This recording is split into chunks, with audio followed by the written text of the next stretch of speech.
Muy buenos días, casi buenas tardes. Bienvenidos a la Feria Internacional del Libro de Guadalajara y en particular a la FIL Pensamiento, ese espacio de discusión crítica, propositiva, que tiene la Feria del Libro para poder discutir los temas no solo de la coyuntura nacional, sino también de las tendencias mundiales en torno a la política, a la sociedad, a la economía y a todos los temas que nos preocupan. Y en particular les quiero dar la bienvenida como coordinador académico del Encuentro Internacional de Gobierno y Sociedad Civil a este panel magistral el día de hoy para discutir sobre los equilibrios de la República, cómo resguardar los balances de la República Mexicana. Y para eso estaremos conversando con un panel de lujo sobre los controles democráticos, sobre el federalismo, sobre los contrapesos, sobre todo aquello que es fundamental para conservar, digamos, la salud de la República. Y para ello me gustaría rápidamente presentar a nuestros panelistas que no necesitan presentación, son de ustedes ya conocidos, pero sí me gustaría mencionarlos, sobre todo para agradecerles el tiempo que le dedican a esta feria. Por supuesto, nos acompañan Viridiana Ríos, Edna Jaime, José Ramón Cosío, Carlos Bravo Regidor y Jesús Silva Herzog Márquez. Soy David Gómez Álvarez, coordinador de este panel, de este encuentro y académico de la Universidad de Guadalajara. Para introducir el tema, antes de ceder la palabra a nuestros invitados, que es a quienes venimos a escuchar esta mañana de domingo en la Feria Internacional del Libro, me gustaría decir que México es una república constitucional, federal y democrática, que en sus reglas del juego supone precisamente esta serie de equilibrios y de balances que hoy se están perdiendo en la República. Y en ese sentido, pues hay una preocupación de muchas voces, de muchas posiciones, de muchos actores en torno a estos desbalances que se están produciendo de tiempo atrás, aunque exacerbados en esta coyuntura durante esta administración de la Cuarta Transformación. Hemos visto, por ejemplo, que entre los poderes públicos en la división de poderes ha habido desbalances muy preocupantes como los que han ocurrido en la integración de la Suprema Corte de Justicia de la Nación, sobre la cual seguramente hablará el exministro José Ramón Cosío. Pero también hemos visto un desbalance con otro poder público, el poder legislativo, tanto en la Cámara Alta del Senado como en la Cámara Baja de los Diputados, donde se ha, digamos, confeccionado una mayoría artificial en torno al partido gobernante con otros partidos aliados que hoy tienen el control de una Cámara sin haber obtenido para detentar esa representación parlamentaria. También hemos visto los embates a algunos órganos constitucionales autónomos, como el Instituto Nacional Electoral, que es el árbitro de las elecciones de este país. Ya empezó el proceso electoral y hemos visto cómo el Ejecutivo, en voz del presidente de la República, ha cuestionado severamente la autonomía y la credibilidad del INE. También hemos visto cuestionamientos a otros organismos autónomos constitucionales como el INAI, el Instituto Nacional de Acceso a la Información Pública y de Transparencia, y muchos otros organismos autónomos, constitucionales o no. También hay que remarcar, digamos, la manera en que se integró o se renovó, mejor dicho, la presidencia de la Comisión Nacional de Derechos Humanos, que era otro contrapeso muy importante que ha perdido relevancia en la defensa de los derechos humanos en el país. Pero no solamente ha sido frente a otros organismos u otros poderes, sino también ha habido un embate, un ataque a otros ámbitos de gobierno, como es el subnacional, particularmente a los estados, a los gobiernos estatales, y en particular a algunos gobernadores que se han asociado en una llamada alianza federalista justamente para oponer un contrapeso al poder presidencial. Los estados, los gobernadores y alcaldes de muchos municipios se han quejado de la recentralización presupuestaria, de la falta de recursos para los estados y en la pérdida de participación en muchas de las decisiones públicas del país. Y más allá de, digamos, los desbalances con otros poderes, con otros organismos, con otros órdenes de gobierno, también ha habido un desbalance muy importante frente a otros actores que también son contrapeso de la República, como es la sociedad civil organizada, que la hemos visto cómo ha sido descalificada, cómo ha sido desacreditada, y también a los medios de comunicación, que son un contrapeso fundamental en cualquier democracia, que también hemos visto cómo se critican a periodistas, a periódicos, a medios muy en concreto. Y por supuesto, los desbalances y desequilibrios de la República no solo tienen que ver con los ataques a todos estos actores, sino también con las alianzas con otros actores y otros piezas fundamentales del entramado institucional de la República, como es la alianza con el ejército, con los militares, con el proceso de militarización del país, que también desbalancea a la República por darle un espacio y digamos, una serie de decisiones que antes no tenían algunos actores que, aunque han estado en la escena durante todo el tiempo, hoy están mucho más en el centro de las decisiones. De suerte, pues, que para, digamos, la FIL Pensamiento es de fundamental preocupación lo que está ocurriendo con la República, estos desbalances, estos desequilibrios, y este es un momento muy propicio para discutirlos, para entenderlos y, por supuesto, para, digamos, proponer soluciones, advertir riesgos y simplemente divulgar lo que hoy es de muchos conocidos, pero que quizá no necesariamente para toda la nación.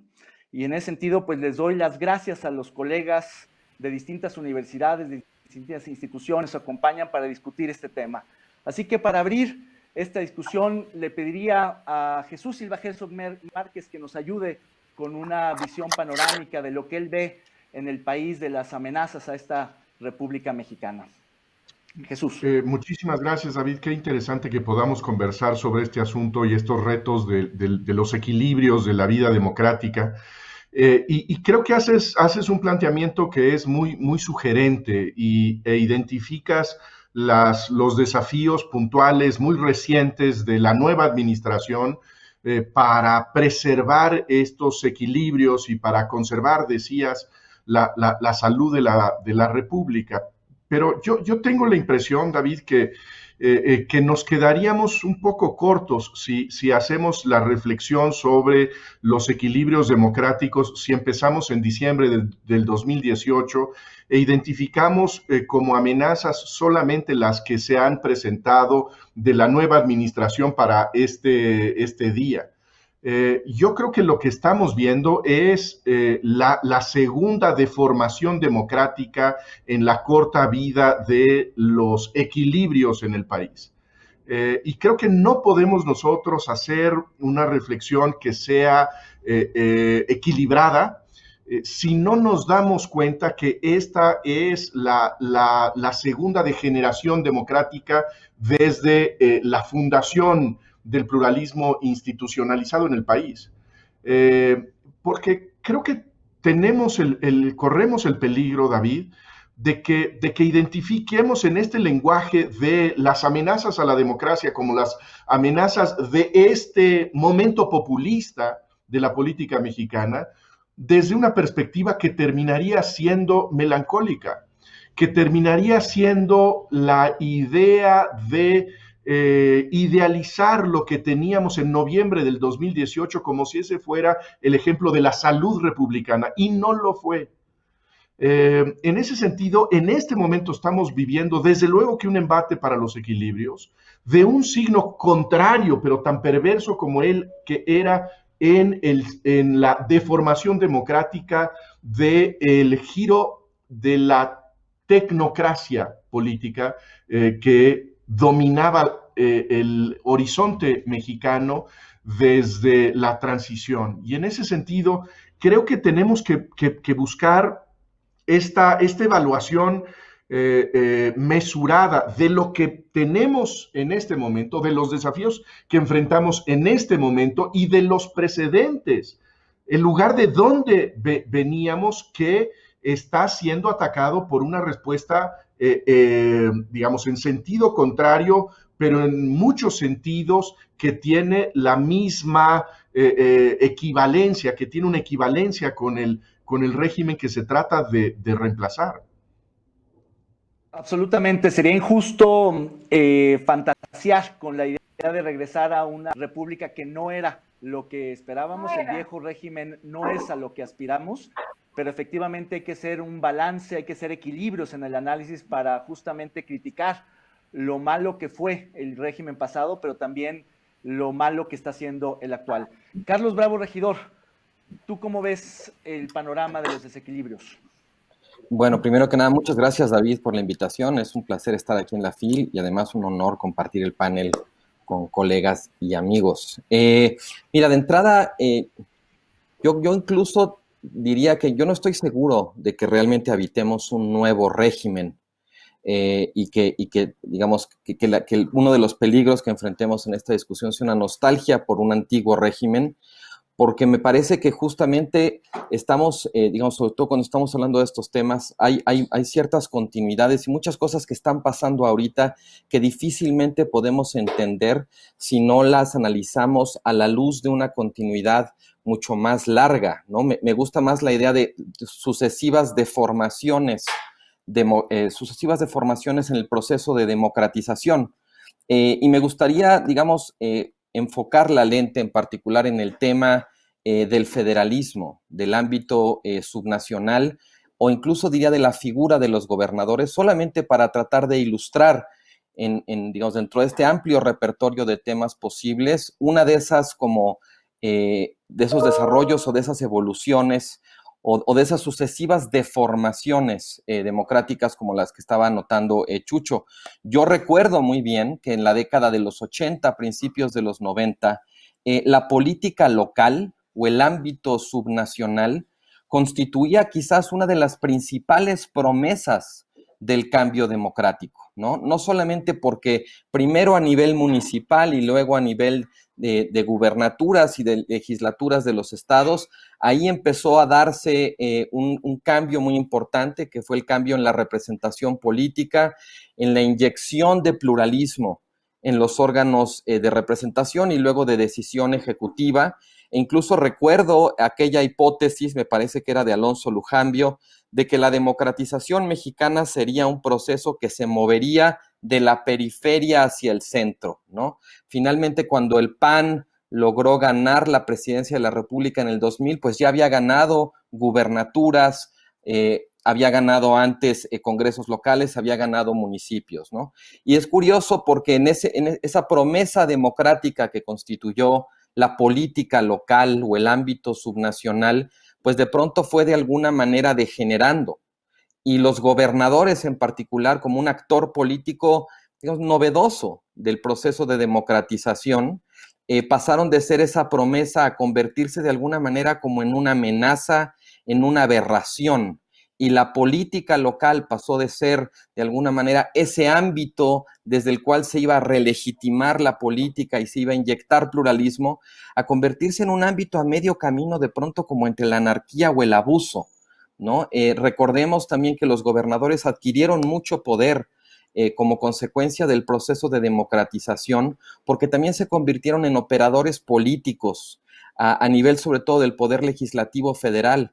y los presidentes, empezando con el propio presidente Fox, tenían que negociar con los gobernadores, por ejemplo, sus presupuestos, y los gobernadores a su vez, de alguna manera, ponían sobre la mesa votos de los diputados de sus estados, fueran o incluso no fueran de su propio partido, ¿no? Y entonces a ese proceso, digamos, de democratización vino también un fortalecimiento político y un fortalecimiento financiero de los gobernadores, que en muchos casos intercambiaban ese recurso de los votos en el Congreso por más facultades o por más dineros.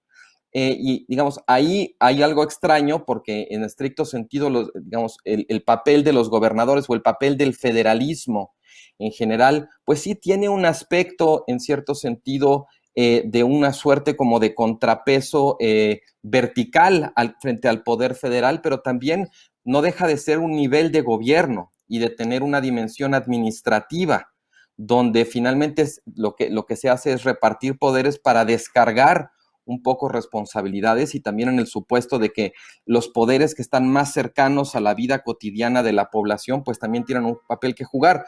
Luego fuimos viendo cómo poco a poco los gobernadores se convirtieron pues en sátrapas en muchos casos, sobre todo ya hacia finales del sexenio de Enrique Peña Nieto. Realmente la figura del gobernador estaba profundamente desacreditada. ¿Cuántos escándalos de corrupción no fueron saliendo con el tiempo? Y sí, pues digamos, la segunda deformación en ese sentido sería la que hemos visto más recientemente, donde de ser grandes protagonistas de la política democrática mexicana, de pronto los gobernadores se vuelven figuras bastante, digamos, irrelevantes comparadas con lo que eran antes, porque perdieron, por un lado, pues su capacidad de influir en los votos de los diputados de sus propios estados en el Congreso, porque perdieron sus mayorías a nivel local en las legislaturas, incluso porque hubo alternancia en cuanto a los partidos que había. Y tenemos ahora esta cuestión muy interesante donde los gobernadores están tratando de recuperar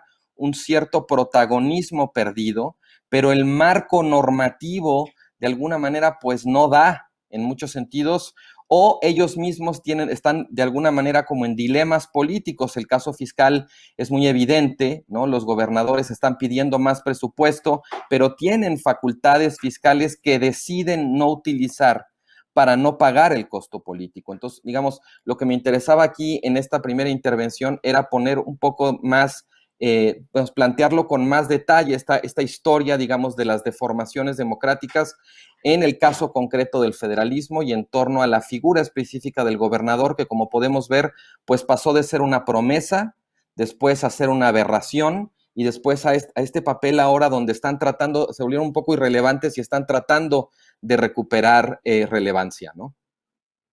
Así es, los gobernadores han sido esa promesa y esa decepción al mismo tiempo. Hay toda una discusión en el ámbito subnacional. Volveremos a ella en un momento más, porque además es de suma importancia para una feria que justamente ocurre en un estado de la República. Edna, Jaime, ¿tú cómo ves estos desequilibrios? Pues primero, gracias querido David por darme la oportunidad de compartir con tan destacados colegas. Pues lo que yo quiero decirles es que no añoremos el pasado. Eso que dice que en el pasado todos éramos felices no es cierto. No teníamos la democracia que merecíamos y que quisimos construir. No teníamos tampoco los contrapesos efectivos que decimos construir. Y lo que vivimos ahora es una repercusión de eso. Entonces, a mí me encantaría que pudiéramos imaginar, o sea, regresar al punto cero y decir, ¿qué salió mal? ¿Por qué tuvimos estas anomalías, esta degeneración democrática? ¿Qué salió mal? Yo les puedo decir que creo que dimos algunos pasos importantísimos, pero que nos acomodamos en un equilibrio no óptimo. Y porque nos acomodamos en un equilibrio no óptimo es que tenemos lo que tenemos hoy, un gobierno apoyado por grupos de mexicanos que se sienten profundamente insatisfechos por lo que sucedió en el pasado. vayamos por partes, me gustaría como desagregarlo. ¿Qué nos salió mal? Pues lo primero es que nunca tuvimos un proyecto completo de transformación. Pensamos que sacar al PRI de los pinos era suficiente y nunca planteamos una agenda de reforma institucional que nos ayudara a brincar al otro lado del río. Esto es grave porque tan pronto el presidente Fox asumió el poder, nos dimos cuenta que necesitábamos algo más que la alternancia, que democracia no era sinónimo de alternancia, que necesitamos una agenda de fortalecimiento institucional. Y creo que ante la ausencia de esa agenda, porque nos creímos que al sacar el PRI de los pinos íbamos a ser distintos, pues nos faltó construir el país, la arquitectura del país que queríamos hacer. Y en esa ausencia nos atoramos. Y nos atoramos porque no había proyecto, nos atoramos porque no hubo liderazgo para impulsar una transformación sustantiva y completa. Y ahora vemos las consecuencias. Nos quedamos a la mitad del río y tenemos entonces una democracia incompleta que podemos dar, palomear algunos puntos de un checklist. ¿Elecciones libres? Podemos decir que sí. ¿Elecciones competidas? Podemos decir que sí. ¿Podemos decir que sí a que tenemos un Estado con instituciones fuertes? No. Si pienso en el ámbito de la justicia, pues puedo decirles que tenemos un déficit enorme. Entonces, no planeamos bien esta transición. No hubo una agenda completa. El resultado es que los actores políticos se acomodaron. Los actores en general nos acomodamos. Supusimos que la alternancia de partidos en el poder era suficiente, pero no nos hicimos cargo de fortalecer al Estado mexicano en una perspectiva democrática. Bien grave, bien grave. Así es. ¿Tengo tiempo o ya me callo? Sí. No, por favor, continúa, claro. ¿Qué nos queda para adelante? Pues por supuesto, tratar de defender lo construido. No logramos la democracia ideal, pero sentamos las bases. No podemos dar marcha atrás. ¿Qué implica esto? Pues defender elecciones competidas. ¿Qué implica esto? Proteger lo que hemos construido en términos de las instituciones de la rendición de cuentas. A eso, en México Valor nos hemos abocado mucho a eso. Ni un paso atrás en términos de transparencia, ni un paso atrás en términos de las capacidades de las instituciones de rendición de cuentas y control anticorrupción. Eso no soluciona el tema. Necesitamos una agenda muy completa, muy consensuada, muy compartida de lo que aspiramos. ¿Quién propone el país que aspiramos? El presidente. ¿Es lo que los mexicanos queremos? Parece que una mayoría sí. ¿Eso protege la democracia? Parece que no. Tenemos una tarea enorme por comunicar la importancia de los controles democráticos, del control al poder. Ya vivimos lo que es no tener control al poder, no queremos regresar a eso, y tratar de darle sustancia, contenido y poder comunicar lo que nos hace falta construir para tener una democracia completa, que respete derechos humanos, en aquella capacidades de Estado para responder a los desafíos. ¿Y los desafíos cuáles son? Proteger los mecanismos que controlen al poder, porque nos protegen a nosotros. Y no podemos ceder en ese aspecto, y quisiera que a partir de este eje pudiéramos pensar lo que queremos construir para el futuro. Gracias. Claro que sí, nos quedamos a la mitad, como dices, en el cambio institucional democrático, la alternancia no fue suficiente, falta mucho por construir. Viridiana Ríos, ¿tú cómo abordarías esta discusión?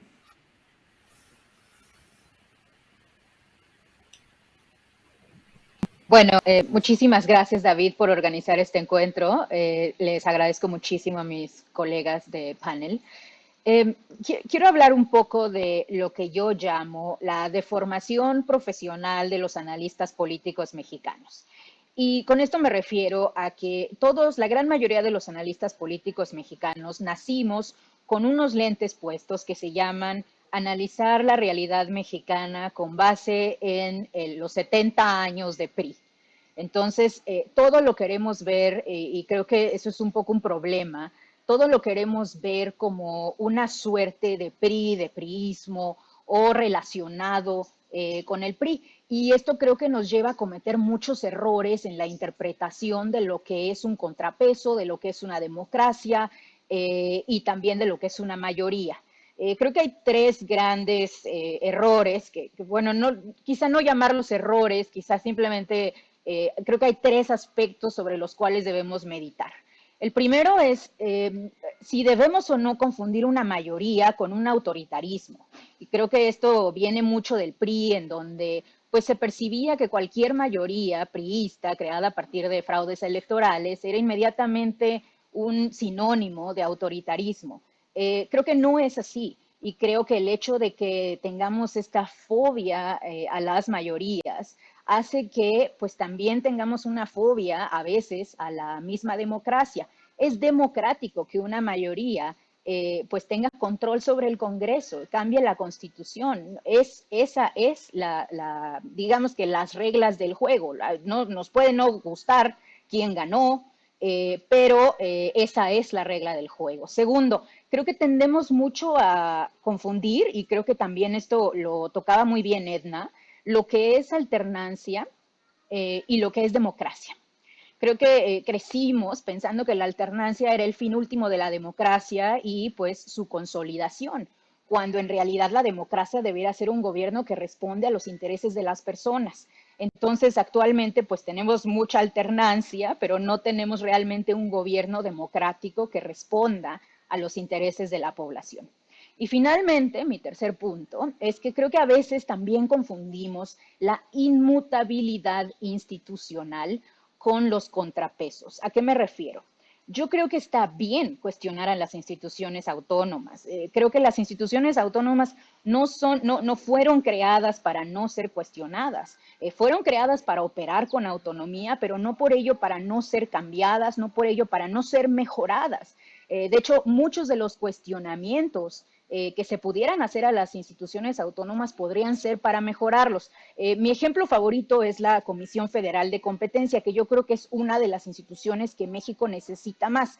Bueno, tenemos una COFESE que sin duda funciona, que ha ganado varios e importantes casos, pero que necesita definitivamente un recuestionamiento profundo, porque México sigue siendo el país del capitalismo de los no capitalistas, el sueño de los monopolios, y claramente la COFESE no está funcionando. Entonces, no creo que debamos confundir los cuestionamientos en general. No estoy hablando de AMLO porque me gusta mucho que esta conferencia sea mucho más amplia que solo hablar de los últimos 2 años, pero creo que no debemos confundir el sano cuestionamiento y el sano cambio de las instituciones con una suerte de falta de contrapesos.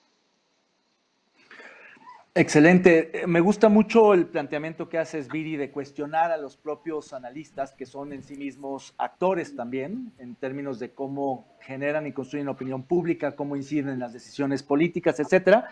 Y efectivamente, hay matices y hay una frontera, digámoslo así, ambigua entre las distinciones que haces. Así que esa es una cuestión de enfoque, de discusión, pero efectivamente abre esta discusión mucho más allá, no solo de esta administración, sino en general de las propias definiciones de lo que hemos estado discutiendo en las últimas décadas. José Ramón, cierras esta primera ronda, exministro. ¿Cómo no?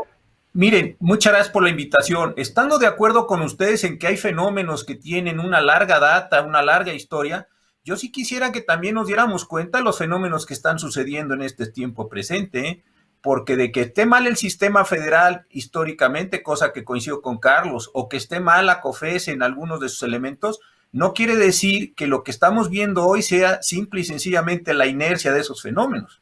Me parece que hay una acción política específica, actual, que más allá de la historia que venimos arrastrando, se está dando en términos de desequilibrios de poderes. La Suprema Corte de Justicia, el ACOFESE, el INE, cualquiera de estos órganos, el sistema federal, hoy tienen una presión específica, hoy están siendo atacados de manera específica, hoy se han quedado sin presupuesto, hoy han retirado a una cantidad importante de sus integrantes. Son órganos que no están funcionando, son órganos que no están bien presupuestados, se les han disminuido las atribuciones y eso no lo podemos negar. ¿Qué tiene que ver esto con toda la historia vieja de la...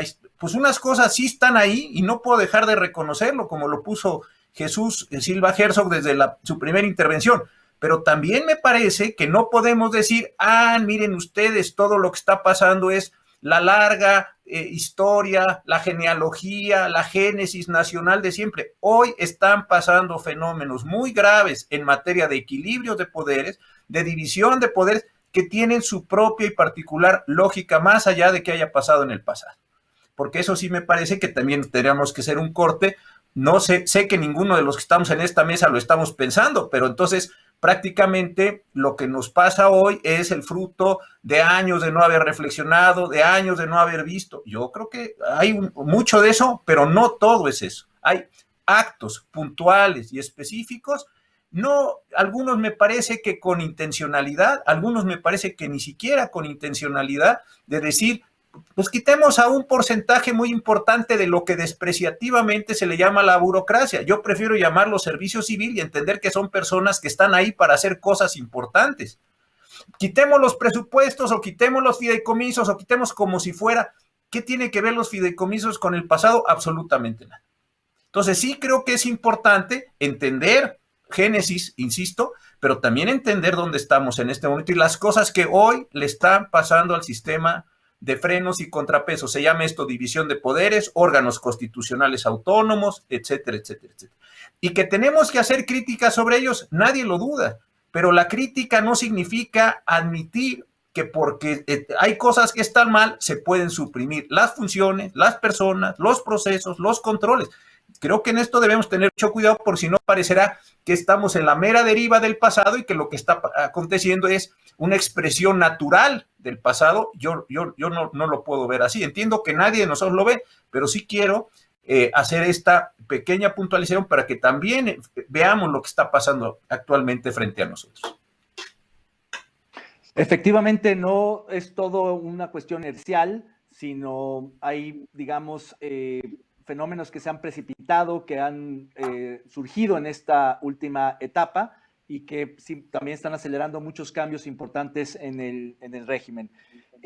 Antes de pasar a una segunda vuelta, me gustaría tratar de, digamos, propiciar que se incorpore en la discusión a propósito del título y naturaleza de este encuentro internacional entre gobierno y sociedad civil, un poco cuál es el rol de la sociedad civil, de las organizaciones sociales, en un sentido mucho más amplio, que incluye sector privado, centros de pensamiento, academia, instituciones educativas, en fin, todo aquello que no necesariamente son los actores estatales, porque a veces sucede que buena parte de la discusión se centra en los actores políticos tradicionales de siempre, que hoy además están los partidos, hay una crisis de representación política, sin que sean y que sigan siendo los actores centrales del cambio o la regresión política mexicana. Me parece que hay otros actores que han hecho contribuciones importantes o que también han hecho, digamos, parte cómplice de las regresiones que estamos viendo. Entonces ahí también se abre el espectro, pero sí me gustaría discutir también desde una perspectiva de la sociedad civil. Jesús, tú querías levantaste la mano. Bueno, es que me parece que la invitación que nos hace José Ramón Cosío es muy pertinente. Yo creo que tiene toda la razón en, digamos, hacer un vistazo sobre el lugar de donde venimos, pero seguramente concentrarnos en lo urgente, en las amenazas contemporáneas a esta estructura de equilibrios y hacer la crítica a lo que estamos viviendo en este momento, desde luego que no tiene que ver con la idea de echar de menos lo que había antes, sino advertir cuáles son los peligros. Y ahí me parece que el punto que hace Viridiana es importante. No tenemos por qué negar que las mayorías ejerzan su poder para darle una nueva orientación y ejercer la crítica de lo que se hereda. Pero yo creo que aquí hay un problema distinto. No estamos nosotros en presencia de una mayoría que está usando su mandato para hacer una reorientación de la vida pública, sino que hay una ambición hegemónica. Y eso me parece que sí tiene una carga muy ominosa para la estructura, como lo decía David, la vida y la salud de un régimen republicano. Y cuando digo que es hegemónica, me parece que tiene que ver incluso en términos de redefinir la moral pública, como lo hizo en este documento lamentable que se hizo público recientemente el gobierno de la República, en donde se nos dice desde el poder qué es la vida buena. Me parece muy preocupante que haya muy clara y muy consciente y muy abiertamente una noción patrimonial de las instituciones arbitrales, en donde no se trata de ver qué es lo que hay que hacer para mejorar las instituciones, sino abiertamente ocuparlas por un nuevo proyecto que se define ideológicamente. Ese me parece a mí que es un problema y es lo que tenemos enfrente. No es simplemente la aparición de una nueva mayoría que refresca la vida republicana, sino de un proyecto hegemónico. Y tiene además algo más amenazante, me parece, que tiene la pretensión de hacer que sus cambios resulten irreversibles. Y eso creo que en el contexto de la apertura democrática es también inaceptable. Efectivamente, hay un tema que va más allá solamente de la ocupación de las instituciones, sino de la transformación irreversible de ciertas instituciones, lo cual supone riesgos todavía no previstos. Carlos Bravo, tiene la mano levantada, por favor. Sí, bueno, varias cosas. Mira, primero me gustaría hacer solamente un pequeño contrapunto a lo que decía Edna, digamos, respecto a que no tuvimos la democracia que merecíamos o que deberíamos. Yo creo que como parte de este ejercicio también sería bueno preguntarnos qué democracia podíamos. O sea, hasta qué punto es realista, viable, imaginar que las cosas hubieran podido ser distintas y con qué materiales de construcción hubiéramos podido construir en efecto un tipo de democracia distinta o quizás menos deteriorada o con menores deformaciones como las que tuvimos. Decía Edna que digamos, en tu lectura hizo falta un proyecto o hace falta una agenda. Yo digamos que propondría darle una pequeña torcida a esa idea, porque también para mí, digamos, lo que hizo falta sobre todo es darle sentido al conflicto político. O sea, hicieron falta proyectos en plural o hicieron falta agendas en plural. O sea, hizo falta no nos hizo falta conflicto político, lo que nos hizo falta, creo, en muchos sentidos fue que el conflicto político tuviera sentido, tuviera realmente sustancia detrás y que la política no se redujera simplemente a una competencia para acceder al poder, sino que hubiera distintos proyectos de ejercicio del poder una vez que se resolvía el tema de la competencia por el mismo. Y en ese sentido creo que algo que aportó de alguna manera López Obrador como figura de oposición fue precisamente ese contraste, que en muchos sentidos me parece prometía de alguna manera subsanar ese déficit sustantivo que parecía tener la democracia mexicana. Si bien es cierto que hay que decirlo también, yo creo que el López Obrador terminó teniendo más un discurso que un proyecto, más una aspiración o una intención que una propuesta accionable, que un plan. Y en buena medida lo que estamos viendo, digamos, con este gobierno, pues es la falta de esa, pues de eso, de un proyecto que vaya más allá de tratar de desmontar en buena medida instituciones del pasado. Creo también, le tomo la palabra a Viri, cuando decía que, bueno, parte de las deformaciones de la comentocracia está también en confundir alternancia con democracia, porque yo creo que, bueno, sí, por supuesto que se pueden confundir, pero también creo que conceptualmente hay una secuencia importante. Es cierto que la democracia no se reduce a la alternancia, pero también es cierto que si no hay alternancia, difícilmente podemos asumir que existe la democracia, ¿no? La alternancia creo es una condición, digamos, necesaria, aunque muy probablemente no suficiente de la democracia, pero insistiría también en lo que decía respecto al punto de Edna, ¿no? ¿Hasta qué punto sería factible realmente especular sobre la posibilidad de que la democracia mexicana fuera distinta? Creo que estas deformaciones que identifica Viri, pues son producto de nuestra historia, no son necesariamente errores. Quizás a estas alturas son discutibles en términos de una sabiduría heredada o de un conocimiento que ya no está actualizado, pero en el caso concreto de la alternancia y la democracia, creo que tiene sentido pensar la democracia como un régimen donde unos ganan y otros pierden, y los que perdieron hoy pueden ganar mañana. No es algo de lo que podamos prescindir nada más porque no queremos confundir una cosa con la otra.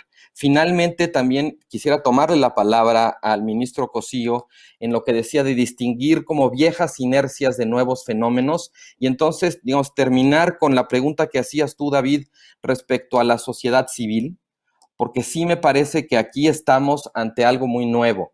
Me parece que en buena medida lo que conocíamos como la sociedad civil organizada habitaba sobre todo el espacio de un déficit democrático o de un déficit de legitimidad de los sucesivos gobiernos de la democracia mexicana o de lo que se dio por llamar el régimen de la transición, y en esa medida eran un actor que tenía interlocución, que tenía legitimidad, pero sobre todo, y esto es muy importante, que era un actor muy efectivo para colocar demandas, para crear contextos de exigencia, para que el propio gobierno o distintos actores políticos buscaran de alguna manera a las organizaciones de la sociedad civil para dar respuesta a ciertas demandas o para mostrarse, si no para dar respuesta, por lo menos para mostrarse sensibles a ciertos malestares. Y con el resultado de la elección de 2018 y esta mayoría histórica que obtuvo la coalición López Obradorista en la presidencia y esta mayoría artificial que terminó creando en el Congreso, de alguna manera se buscó deliberadamente clausurar ese espacio que había ocupado la sociedad civil, y de hecho creo que se echó a andar todo un discurso tratando de poner en entredicho la legitimidad democrática de estas organizaciones, contraponiéndola a la legitimidad electoral. Me parece también muy importante aquí rescatar el argumento de Pierro Sanvalón sobre cómo las democracias contemporáneas están construidas también a partir de legitimidades que se van contraponiendo, lo que él llama contrademocracia, ¿no? Porque me parece que en este caso lo que hemos visto es una intención muy deliberada de afirmar, quizás un poco en el espíritu de la hegemonía que mencionaba ahorita Chucho, ¿no? De contraponer la legitimidad electoral como un contrapeso a cualquier otro tipo de legitimidad que también puede ser democrática, ¿no? Porque también existe la legitimidad democrática más allá de las urnas. Y en este caso creo que la legitimidad democrática que tenía buena parte de la sociedad civil estaba en su capacidad de hacer diagnósticos, de proponer proyectos, ¿no? Incluso también creo de generar interlocución, de obligar a los actores políticos a atender demandas que no estaban siendo procesadas por los canales de representación formal, pero que no por eso dejaban de representar aspiraciones o agravios de la población que también tenía, digamos, un derecho democrático a ser escuchada, ¿no? Sí, efectivamente hay la ausencia, hay un déficit de contenidos, una falta de proyectos en plural, no solo un proyecto hegemónico, un proyecto unificador, sino simplemente una discusión más sustantiva de la democracia en todo este periodo de transición. Si quieren, continuamos con el mismo orden y después ya lo rompemos, entonces seguiría Edna, incluso por alusión al punto de los distintos proyectos posibles. que yo estoy, o sea, esta pregunta me parece muy relevante. O sea, ¿qué democracia podíamos? ¿Cómo estábamos preparados para decirnos que dábamos el salto a la democracia? Pues muy mal pertrechados. O sea, logramos cambios muy sustantivos en nuestras reglas para elegir a través de procesos competidos quién tomaría el poder. Pero fuera de ahí, ¿qué construcción institucional teníamos? O sea, veníamos de un régimen de control político completo. ¿Teníamos la institucionalidad correcta para transitar? Pues no.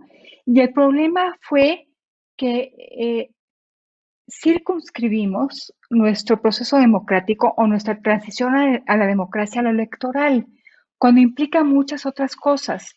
Mire, permítame referirme al tema de lo penal, de la capacidad institucional en el ámbito de la justicia. Teníamos un sistema orientado al control político a través de los instrumentos de la persecución criminal.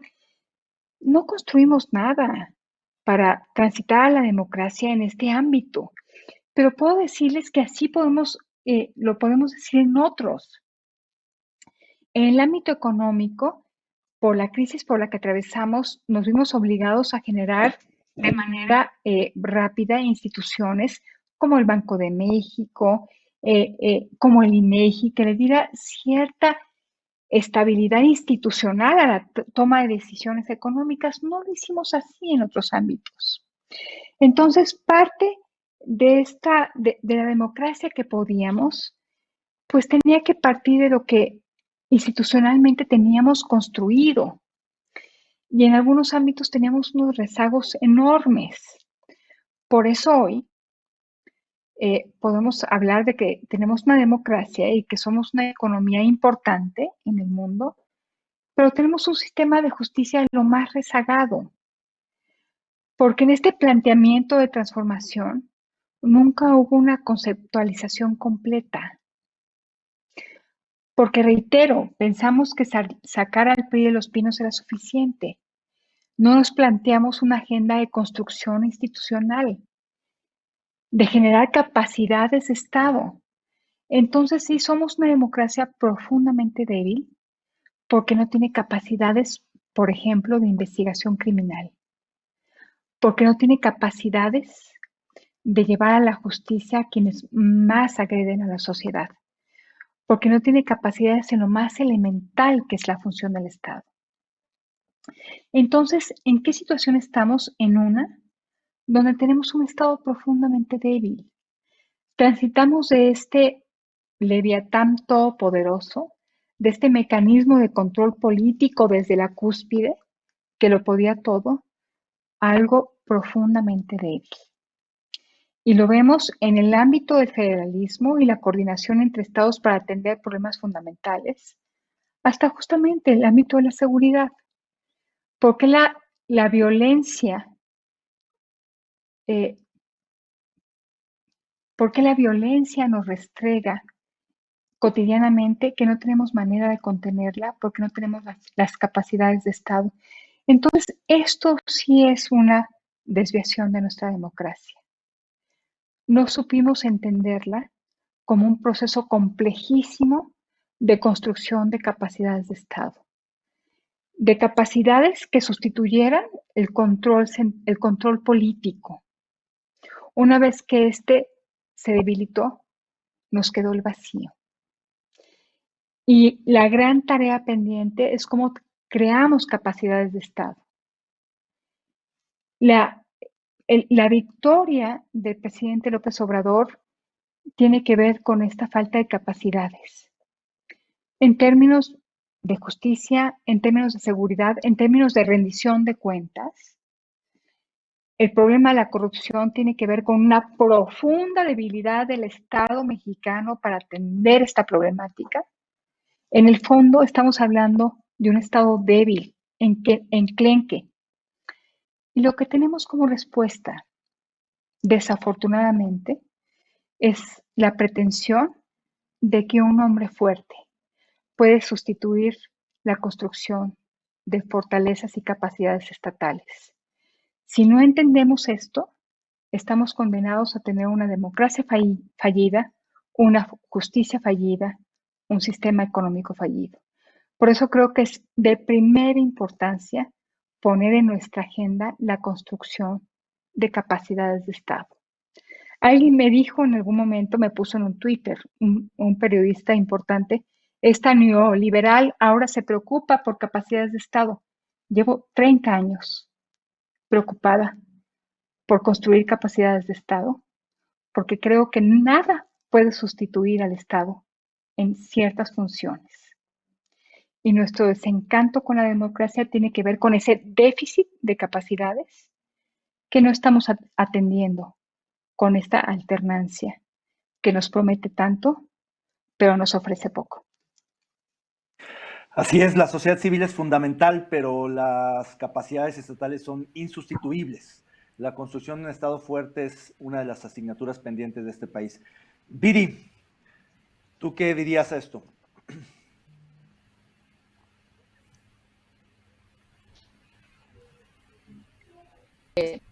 Quiero hablar Escuchamos. visiones, porque me parece que a veces usamos adjetivos calificativos hacia las visiones de distintos partidos, que no sé si reflejan más nuestras propias fobias o la realidad.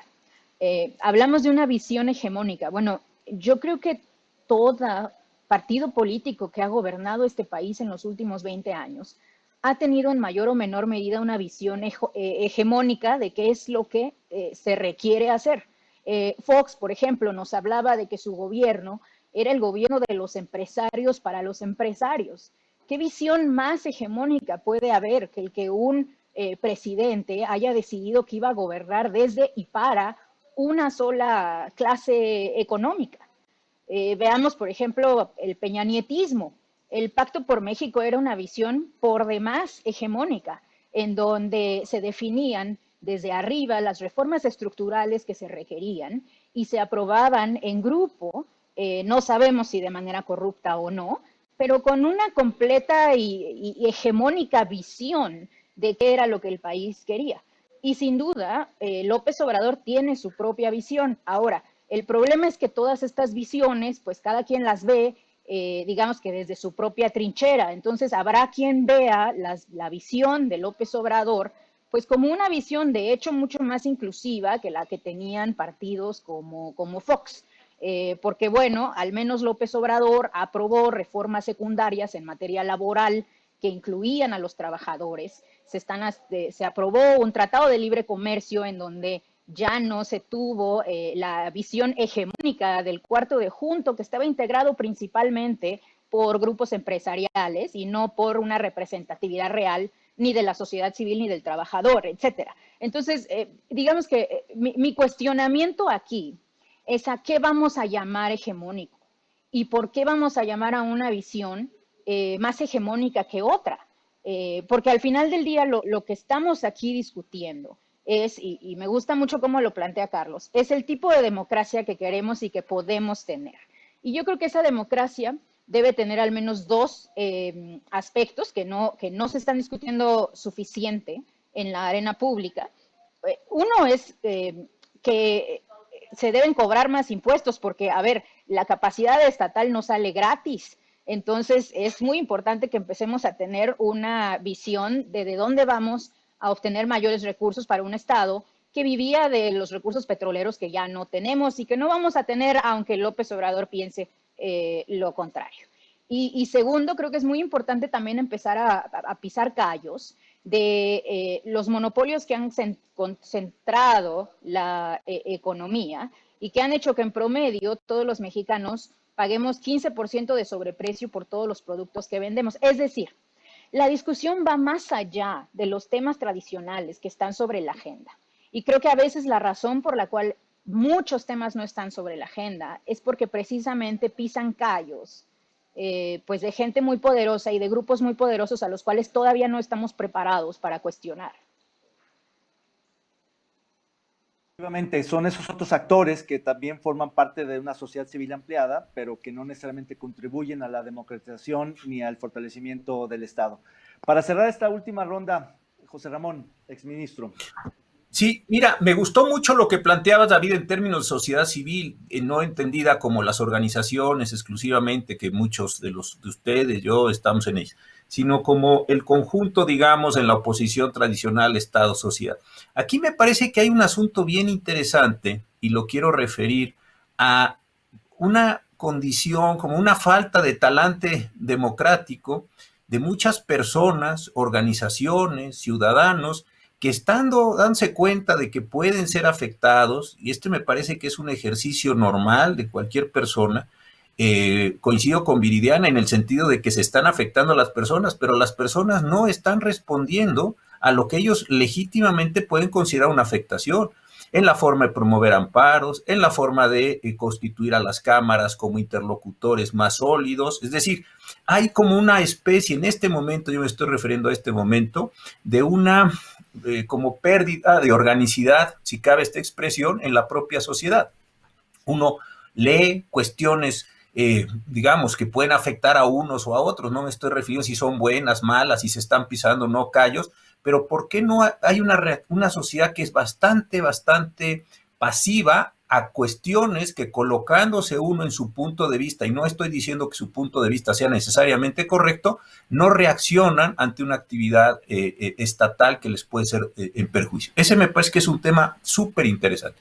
Otro tema que también veo en este tiempo es una falta de compromiso constitucional con los actores que están puestos en un órgano del Estado, que no le tienen por qué tener un compromiso con determinados personajes en lo concreto, sino con una institucionalidad. Me gustó mucho hace unos pocos días cuando el presidente Trump decía que no iba a salir de la Casa Blanca, o al menos amagaba con ello, que el jefe del Estado Mayor Conjunto de los Estados Unidos salió a decir: yo no le juré lealtad a ninguna persona, yo le juré lealtad a la Constitución. Hombre, que la Constitución es una cosa grande, amplia, cultural, sí, pero hay ciertos entendimientos, así tengan unos márgenes muy amplios, de lo que es constitucional o no. Yo esa segunda parte de la falta de un talante constitucional, jurídico, voy a llamarle así un poco cursimente, un compromiso constitucional, tampoco lo estoy viendo en las instituciones. Entonces, por un lado, no tienes una sociedad que se apodera de sus derechos, que ejerce sus derechos legítimos, nada de cosas extraordinarias, que actúa con los mecanismos que tiene: amparo, controversias, acciones. Por otro lado, tiene servidores públicos que no están asumiendo su compromiso constitucional en esta metáfora que estoy tratando de decir. Entonces, al final de cuentas, ¿qué tienes? Una sociedad que se activa poco, unos órganos del Estado que reaccionan poco porque suponen que tienen compromisos estrictamente personales, y me parece que en el medio está esta posibilidad enorme de acción política que está ejerciendo el propio gobierno, porque no encuentra los otros contrapesos, ya no solo de los órganos del Estado, sino de una ciudadanía mucho más activa, ¿no?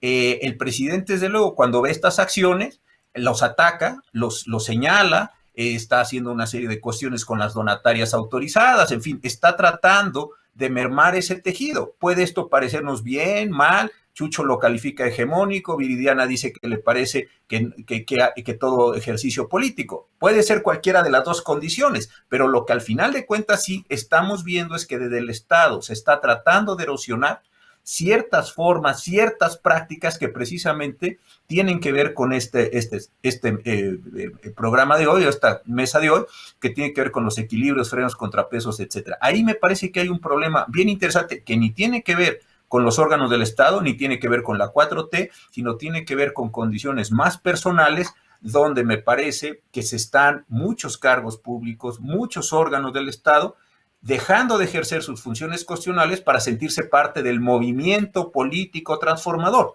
¿Qué pasa? Y voy a poner un solo ejemplo: cuando los tribunales en general o la Corte en particular se sienten parte del movimiento político, pues dejaron de cumplir con sus funciones. Su función no es ser parte del movimiento, ni PRI, ni PAN, ni PRD, ni Morena, ni nada. Su función es utilizar de la mejor manera posible las herramientas que tiene para desarrollar de la mejor manera posible la Constitución que tenemos. Y ahí también me parece que hay un problema muy delicado. Entonces, cerrando nada más esta parte, de un lado, como tú lo decías, hay una sociedad civil en mucho sentido muy pasiva, no sé si amedrentada, no sé si fatigada, no sé cuál sería la explicación psicológica del asunto, y por otro lado, órganos del Estado que se están asumiendo crecientemente, no sé si por amenaza o por convicción o una combinación de ambas cosas, como parte de un movimiento y están dejando de cumplir con unas funciones. Creo que aquí también estamos teniendo una reducción muy importante de las posibilidades de frenos y contrapesos. Sí, efectivamente, esto que planteas, José Ramón, me parece bien importante y haciendo una autocrítica del lado de la sociedad civil, para muchos la sociedad civil estaba, digamos, en un momento de consolidación, en una etapa también de ampliación, pero resulta que tampoco era del todo cierto, así como hay una crítica al viejo régimen que era insuficiente, incapaz, no era el deseable, era quizá el posible, pues creo que de sociedad civil también quedó evidenciado. Lo cierto es que en esta nueva etapa, pues no solo ha sido insuficiente, sino también ha sido atacada, embestida. Y en ese sentido, lo que hemos estado viendo es, entre estos dos procesos que mencionabas, José Ramón, la captura de las instituciones políticas en los procesos de designaciones públicas, una intervención que no habíamos visto, y creo que también estamos viendo una suerte de desciudadanización de ciertos espacios donde de alguna manera la sociedad civil típica, la tradicional, la de siempre, pero la que teníamos, había estado participando. Y hay espacios que hemos visto cómo se repliega la sociedad civil en gobierno abierto, en anticorrupción, en muchos espacios, y efectivamente en otros donde no había tanta participación, los propios titulares o los integrantes de estas instituciones se están volviendo parte del movimiento, ya sea por convicción, por presión, por oportunidad, por lo que sea. Y lo cierto es que, digamos, el propósito de este encuentro, que desde el año pasado lo realizamos, que era discutir esos espacios de colaboración, de convergencia, de intersección entre Estado y sociedad, entre gobierno y organizaciones de la sociedad civil, hoy tiende a, digamos, alejarse. En lugar de imbricarse y de intensificarse y de interactuar más, vemos más bien lo contrario. Entonces, es efectivamente preocupante lo que estamos viendo. Ahora, vamos a pasar a una tercera ya no ronda, sino ya abierto al orden que quieran, a discutir un poco más de estos temas y luego en un momento más volveríamos a temas que nos interesan, sobre todo acá en Guadalajara, como es el tema del federalismo, los gobiernos locales, la ciudadanía de a pie y con lo que está pasando en Jalisco. ¿Quién quiere abrir esta siguiente ronda? Edna, por favor. Luego, Carlos, mira, yo creo que sí tenemos algunos temas que, para los que aplica el término de degeneración democrática. Mira, yo siento que a veces las instituciones autónomas, las instituciones que deben velar por la rendición de cuentas se acomodan. Ese es el problema. Encontramos que se acomodan. Mira, hace unas semanas sacamos un estudio sobre el trabajo que la Auditoría Superior de la Federación está haciendo sobre la primera revisión de cuenta pública del gobierno de Andrés Manuel López Obrador. Y pues encontramos cosas que no nos gustan, modificaciones en el plan anual de auditorías. Se va a auditar 30% menos que otros años. Y si nos vamos institución por institución, vemos que se acomodan. Ese es el problema. Por eso creo que es importante el papel de la sociedad civil. La tenemos muy difícil, porque si bien otros gobiernos consideraron que éramos importante en su proceso de legitimación, este no nos necesita para nada. Me acuerdo muy bien cuando ganó el presidente López Obrador, como algunos grupos, algunas personas empezaron a argumentar que si las organizaciones querían tener algún tipo de influencia en la política pública, deberían de contender en procesos electorales. Este es un planteamiento totalmente equivocado. Las democracias funcionales, democracias consolidadas, tienen participación de grupos diversos en el espacio público. Esto es pues es un hecho. Me parece lamentable que se cuestione en el caso mexicano, en el caso de la democracia mexicana. Organizaciones de sociedad civil tenemos un espacio legítimo, por supuesto, y sobre todo porque tratamos de poner en la conversación pública evidencia, argumentos que ayuden a mejorar la toma de decisiones. Entonces, sí creo que estamos en un ambiente hostil. Lo digo como una persona que ha estado más de 30 años trabajando en organizaciones de sociedad civil desde el aspecto de análisis de política pública, de propuesta de política pública. Entonces, sí me parece lamentable que el espacio público se considere como un espacio exclusivo del gobierno o de actores gubernamentales. Me parece supremamente lamentable. El espacio público es de todos y la conversación pública debe estar alimentada por ideas donde exista pluralidad. Entre más competencia de ideas, todos ganamos. Entonces, ciertamente, y voy a concluir, David, porque sé que se nos está agotando el tiempo, creo que somos actores legítimos de poner ideas responsables en el debate público y creo también que debemos superar de una vez por todas la idea de que el espacio público puede estar monopolizado por actores gubernamentales. Eso ya lo superamos hace mucho. No regresemos a eso. Y reiterar que sí necesitamos construir capacidades de Estado, que esa es la tarea que tenemos de frente, que todo lo que implique retroceso en la creación de capacidades de Estado implica un retroceso.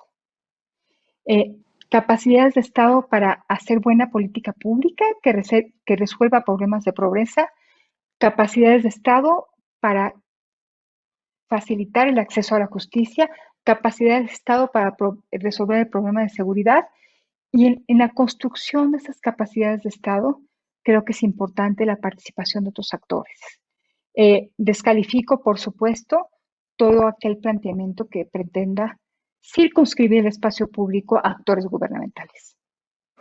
Efectivamente, el espacio público es de todos, no es monopolio del Estado, por eso es público, aunque también la sociedad civil ha sido súper importante en la construcción de esas capacidades estatales o institucionales de las que te referías. Tiene la palabra Carlos Bravo y seguimos en el orden que me pidan la palabra. Creo que Viri también la quería y luego Jesús. Mira, yo quería un poco volver al tema de la hegemonía y voy a robarle una página, digamos, del guión a Viri en ese sentido. Creo que en efecto hay una serie de deformaciones de los analistas políticos, digamos, de la transición, pero creo que también empezamos a ver ciertas deformaciones de los analistas políticos de la 4T. Y una de ellas me parece justamente la de confundir desacuerdos legítimos con la defensa de intereses inconfesables o de actores impresentables. Y creo que esto nos remite justamente a una de las dimensiones de la construcción de hegemonía que estaba comentando Chucho Silva Herzog. Es decir, creo que parte de la democracia consiste en admitir el pluralismo de valores, en aceptar que otras personas pueden tener visiones u opiniones distintas, no necesariamente porque están defendiendo intereses o porque son personeros de ciertos actores, sino porque tienen otros valores.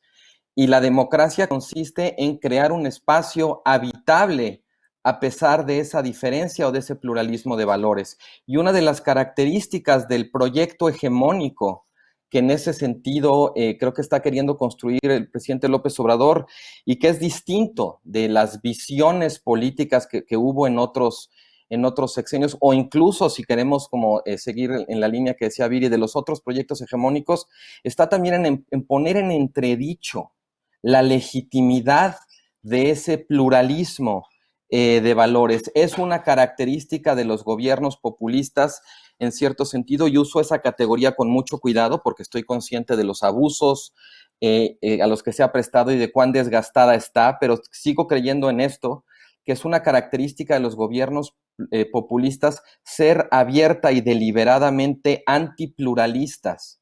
y en ese sentido, digamos, estar constantemente estigmatizando el desacuerdo o la disidencia como algo que no es legítimo, que no es honesto, que no es genuino, sino que está de alguna manera corrompido por intereses o por actores cuya legitimidad se pone en entredicho. Es muy común también, por ejemplo, escuchar que cuando se formula una crítica, la respuesta no es una contracrítica, sino una descalificación a la persona que la formuló, sea porque no votó por Morena, o sea porque en algún momento simpatizó con algún proyecto de otro gobierno.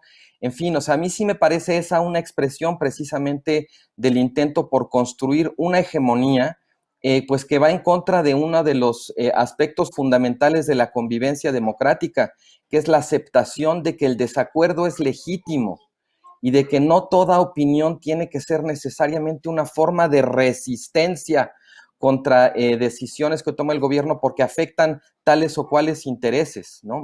Ahí sí me parece que hay, digamos, un defecto y un peligro incluso, lo diría, porque entonces, digamos, siguiendo esa lógica, pues solamente entonces habría, en cierto sentido, una visión correcta, una visión aceptable, incluso, digamos, para remitir al Código de Ética reciente, una única moral dentro de la República, y cualquier oposición o cualquier disidencia respecto a eso no representa el pluralismo propio de la democracia, sino una resistencia que habría que derrotar.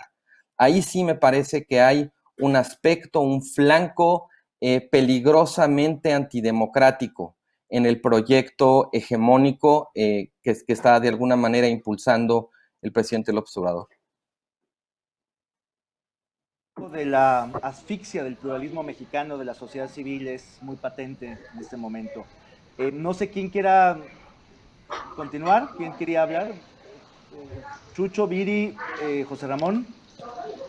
Pues si quieres yo sigo. A mí me parece interesante la pista que nos ofrece Carlos. Yo creo que en efecto hay un proyecto de democracia polarizada, en donde justamente se define el campo social, el campo público, a partir de dos polos. Uno es legítimo y el otro es perverso.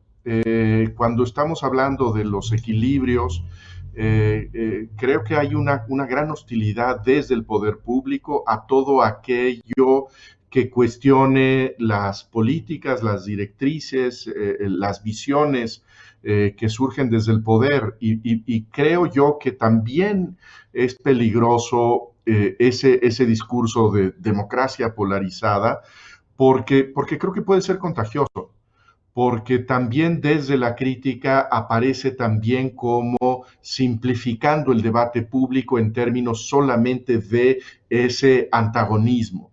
Y creo que en la invitación que nos hacías desde el principio, David, el gran reto, creo, tiene que ver con la recuperación de los equilibrios, con el hecho de que las distintas voces de la sociedad civil ocupen su espacio, se proyecten en el ámbito de sus especialidades, de sus intereses, de sus proyectos, que las instituciones a las que no debemos en ningún momento sacralizar, que debemos someter a juicio y a crítica permanente, también cumplan con su responsabilidad de contrapesos, de límites, de restricciones, de alarmas frente a un poder que me parece que es avasallante. Y yo creo que el punto del equilibrio tiene que ver justamente con esta aliento de la complejidad. Y en este momento lo que tenemos es un gran proyecto muy poderoso que trata de simplificar la vida mexicana a partir de una alternativa elemental que creo que debemos resistirnos a aceptar como mordiendo ese anzuelo que nos lanzan todas las mañanas. Efectivamente, parte de la discusión y del propósito de este panel es justamente cómo recuperar esos equilibrios, cómo conservarlos que sí han funcionado.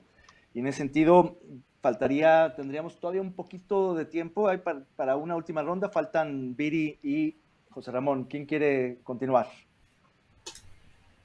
Yo voy si Viri, quieres. por favor. Gracias.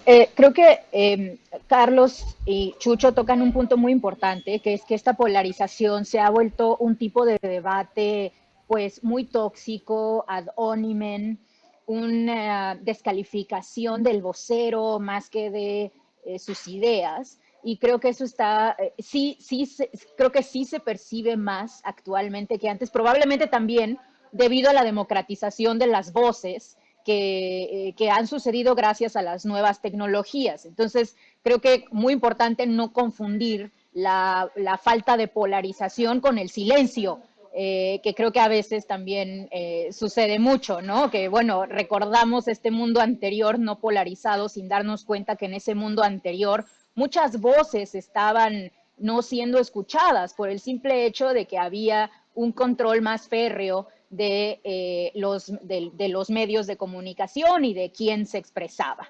Quiero brevemente tocar el tema, David, que nos comenta sobre la sociedad civil. Creo que es muy importante ampliar el rol de la sociedad civil. La razón por la cual López Obrador frecuentemente habla de la sociedad civil fifí, neoliberal, financiada por millonarios, pues es porque tenemos a veces demasiada poca sociedad civil, y sí es verdad que mucha de nuestra sociedad civil, al menos la más mediatizada, sí está financiada por millonarios, ya sea mexicanos o extranjeros. Entonces es muy importante que pues sí tengamos una discusión sobre cómo ampliar esa sociedad civil y cómo volver al mexicano promedio miembro de una sociedad civil, una voz democrática que demande cambios sustanciales, y no dejar eso solamente en manos pues de las personas que pueden recibir financiamiento. Yo creo que hay que ampliar y profundizar la participación de la sociedad civil, pero sin, digamos, menospreciar los que existen, que han sido fundamentales para entender el cambio político mexicano, pero para poderlo consolidar. La última intervención, antes de concluir, José Ramón. Gracias, David. Mira, yo creo que algo que ha estado gravitando en esto las conversiones es esto. Es verdad que tenemos una condición democrática perfecta, imperfecta, etcétera, pero lo que sí se echa mucho de menos en estos días es una buena administración. La democracia está muy bien, es esencial, nadie puede poner eso en duda, pero una administración que sea capaz de proveer bienes, servicios, en nuestras vidas cotidianas, con todo lo que dependemos de las administraciones públicas, federal, local, municipal, etcétera, esto es esencial. Me parece que ahí no hemos abierto tampoco una condición crítica. Estamos metidos, y lo han dicho todos los compañeros, las compañeras de mesa perfectamente bien, en una disputa muy, muy fuerte por el poder, por la condición.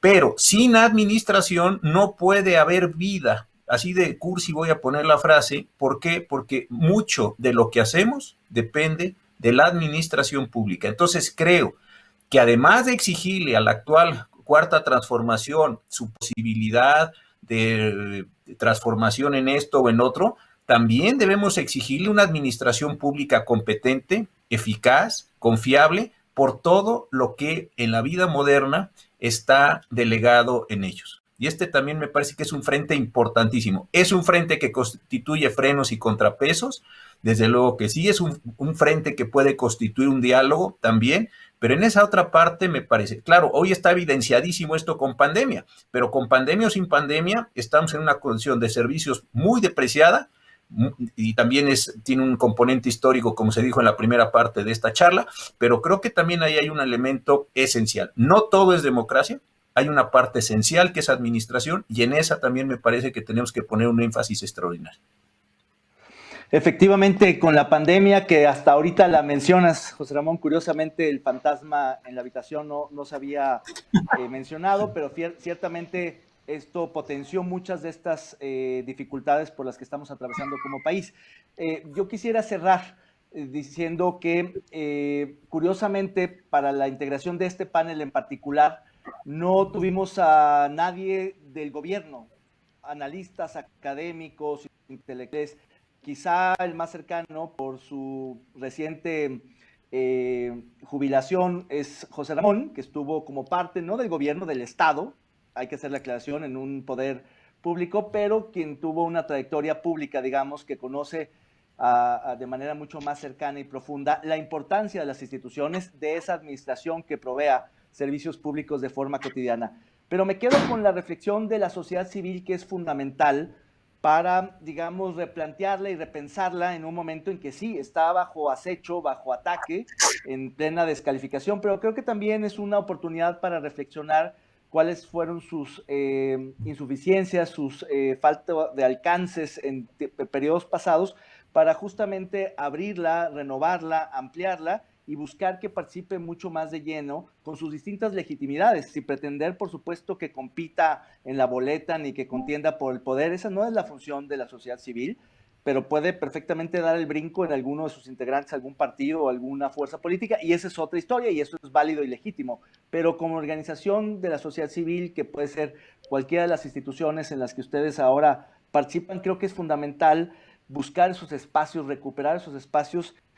Y para cerrar el propio título de esta mesa, de este panel magistral, restaurar los equilibrios de la República. Creo que en eso estamos de acuerdo todos, en que son importantísimos, pero hay que ver, digamos, cómo hacerle en un momento en donde efectivamente hay una imposición de una visión mucho más hegemónica de un proyecto político, donde la pluralidad se ha desdibujado, donde la polarización se ha exacerbado, pero donde hay muchísimas voces críticas, inteligentes, innovadoras, creativas, que tenemos que pensar cómo darle la vuelta para buscar que haya justamente esa colaboración entre el Estado y la sociedad, y no tanto ese antagonismo como hoy existe en el país.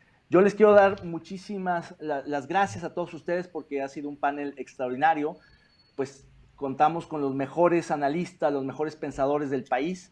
Estamos muy contentos en la Feria Internacional del Libro y en la Universidad de Guadalajara con sus aportaciones, y esperamos el próximo año contar con su presencia presencial.